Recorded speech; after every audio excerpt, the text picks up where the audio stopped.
businessadvisory.com. Join in the conversation. Business growth. I think every company goes through different stages, and CEOs and business owners will hit a wall at some stage and ask the question, what is The next? answer to that is, there are for me, there are four zones of growth. The first one is the comfort zone. It's very easy for us to be comfortable and to feel safe and feel like we're in control, but are we really in control in the business? So I think you really need to push yourself out of your comfort zone into what I would call the fear zone. And when you get into that fear zone, it's scary. You feel like you lack confidence. Maybe you find excuses. Maybe you listen to other people's opinions, but you've got to go through that to get them what I call into the learning zone, where you acquire new skills. A bit like me learning radio with you. I went from the comfort zone to the fear zone to the learning zone, and then ultimately end up in what I call the growth zone, where you're basically setting new goals. You're even living your dream, kind of. So it's a process from comfort zone to fear zone, learning and growth. And that applies to all business owners. It's very easy to stay in the comfort zone, but to grow, you've got to go You can through that run in and then process. you can have that anxiety, or you can question or doubt yourself. And the unknown Yeah. comes from fear, doubt, or error. One of our illustrious guests, Scott Ballard, a lovely guy, he says, success doesn't lie in the middle. And I asked him what he meant by that. And he said that once you're successful, or you're going from comfort through fear to learning to growth zone, you're in the growth zone, don't expect everybody to like you do. If you're honest, nobody can really get to you. But don't be surprised if some people don't like what you're doing. You're going through that process if that happens. Success doesn't lie in the middle. I like that one. Do you know it's a great yardstick? You'll see people who like you, then dislike you, and will talk about you.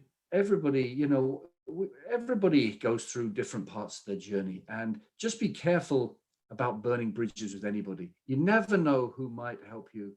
Even somebody you just don't get on with, they might help you one day. I've learned that as well a couple of times.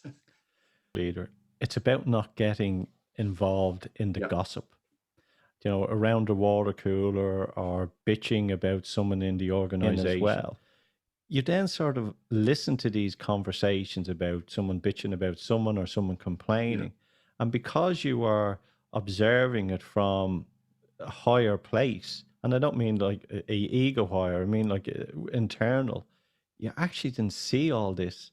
And from there, you actually then make better decisions. You really do make better decisions because you see everything as it is. When you get a negative comment, or when something bad happens, or you hear somebody saying something negative. And the other thing is to stand back. In a crisis, what's the best thing to do? The best thing to do is nothing. In a crisis, do nothing. Just sit and absorb it and let it ruminate, and then respond. But it's easier said than done in business. Hash things out, have good conversations with people like ourselves, that if you've hit something, it's better to talk to people who don't have an agenda, people who are on your side and can help you then with that process as well. And that's why we have created the Business Eye Advisory, where we're coming into an organization and helping that CEO, helping that business owner, for them to hash out how they want to grow the business forward as well. I think what we are aiming to do, and what we do in businessadvisory.com is to be maybe 4 or 5 or even 6 things to business owners. We're peers because we understand what it's like. We're cheerleaders. We cheer them on.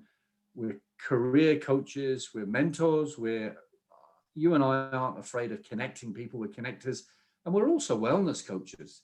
Thinking it out loud, we're doing all of those things together because, you can't ignore wellness on the journey. So we're selling a lot, Joe. We're selling a lot. And we like to laugh. We like to laugh as well. It's part of it. Nothing is too serious. Nothing too serious.